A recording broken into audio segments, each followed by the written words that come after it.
I wanted to conclude my Kong discussion with just saying, I've decided, after I saw that movie, maybe I'll feel differently later. But between that and going out and seeing Raya, and I'm like, I don't really give a that movie theaters are leaving.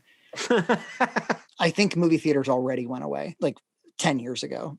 Yeah, I think so. The fact, the comfy chairs that are still sticky and disgusting and not as comfortable as home, and most importantly, the digital projection. Oh yeah, that just looks like your TV. And like, because we watched Raya at home and we watched it in the movie theater, and I'm like, I can't distinguish between the two experiences. And I think a part of it too is like the movie, like the lobby is not very good. Like there's no sense of like, I don't know. Movie theaters were never formal affairs, but there was a little something to be in like a bustling movie theater lobby. The guy that rips the ticket and stuff, and the 35 millimeter projection. I don't know. There's more to it. Yeah. Last time I went to the theaters, it was just like one sad teenager, and the whole place was empty. This was before the pandemic, and the whole place was empty. In a just society, they would have had to have figured out that they were becoming obsolete, and then figure out some way to innovate it so that it's still a really fun time to go out to the movies. Like, and the best they could come up with is like comfy chairs, as opposed chairs and like beer. Yeah, exactly. But instead, I think what they did was they just counted on the fact that like, for as long as you can only see the new Marvel movie at a theater, for as long as it's exclusive in a theater, people will come out to a theater, and they'll make all the money they need to make, and they don't have to improve the service, they don't have to lower the prices of the food, they don't have to make the place clean. It can just be this disgusting public television that everybody pisses in on a Friday night. It's what it feels like to me. Remember when Vimeo was the thing where it almost felt like it could.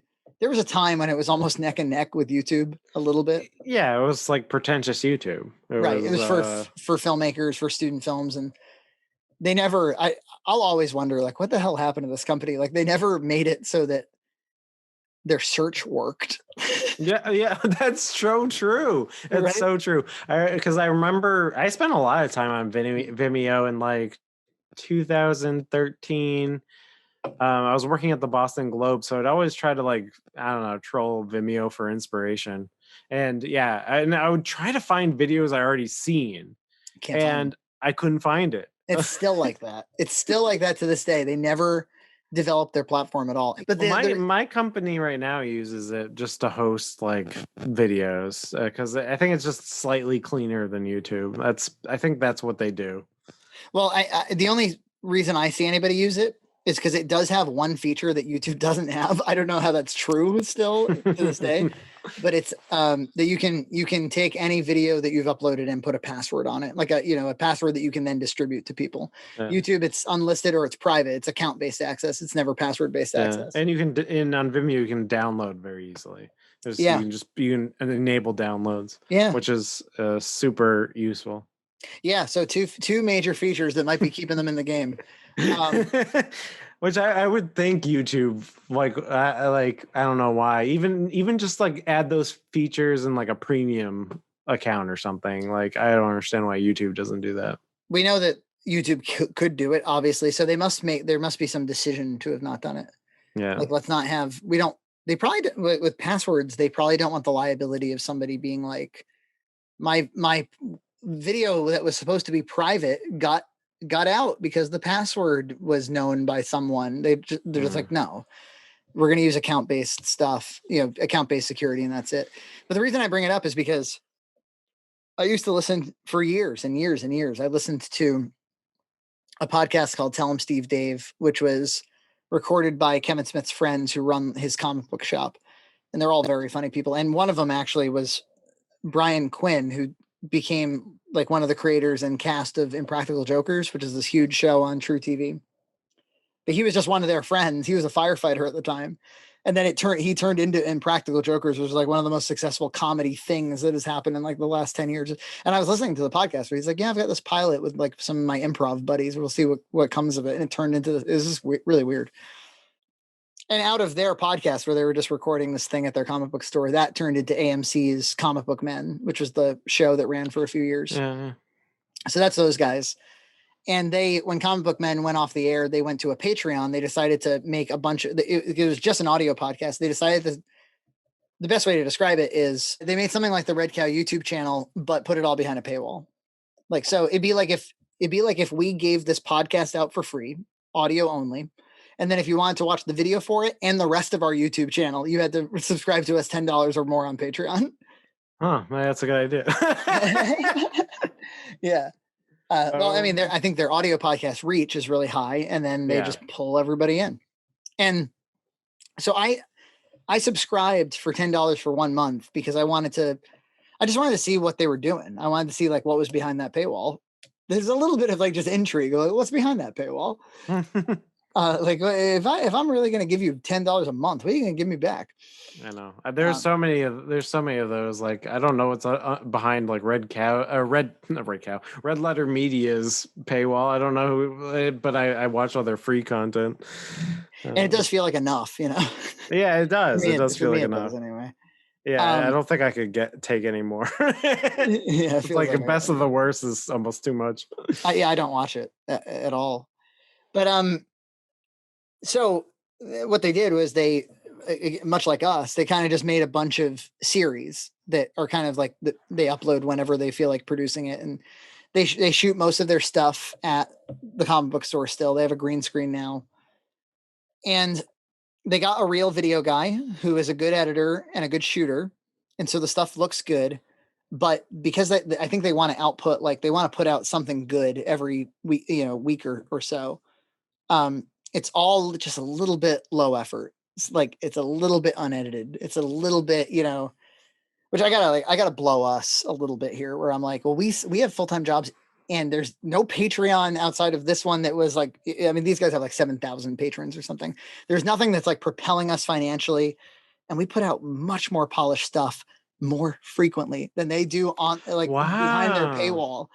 I don't think there's a lot of fast editors like us, or who know kind of how to get to the heart of something somewhat quickly, get it shot and get it put out. That's and we did it for 6 years and we're still doing it. It's just a little bit less. And by the way, I would like to say, it seems like I'm averaging like 2 videos every 3 weeks now is kind of where I'm at. And that feels very good. Like I'm that feels so much better. I noticed there wasn't an April Fool's video. I noticed that nobody bitched about it, and normally I'd be happy about that, but I was a little tiny bit sad. I actually didn't realize until today. I'm like, oh yeah, because we talked about doing like a Pewtersmith parody where John was installing a bidet, but yeah, it didn't happen. It was going to be Poopersmith. Poopersmith. I don't know. I think after the bag trash corporate roadmap, we've offered everything we have to offer on April Fools. But anyway, just to finish the Vimeo discussion.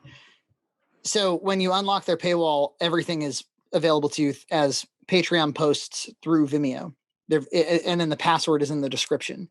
And I realized, of course, it very much goes against the spirit of the thing. But if you load it in Vimeo and then you save it to your watch later after you've unlocked it with a password, so it prompts you for the password, you put in the password, then you save it to your watch later. It doesn't make you put in the password again, ever again, if it stays there. So what you could do is you could subscribe for $10 1 month, load all of their content, their whole backlog, just save it and then unsubscribe. But I wanted to see a couple. There's like a documentary that they did about the last day at the old location of the store. There's some other stuff, and some of it was pretty good. But they did it on Vimeo, and like the Roku app sucks and it has a lot to be desired. It crashed habitually. Like wow. I'd be right in the middle of watching it just crash. I'm surprised Vimeo is still around if that's the case. Well, you know what else they lack is if you were watching the video and then like you quit out of the app, it will never remember where you left off. Wow. That's like basic. Like even like new streaming services still like do that. Yeah, very frustrating. It feels like the platform that it was when it first released. It's like there's like no ambition in that company. I know. They just want to. They're like, upload your 7D demo footage to us. Yeah, that's what I remember it for.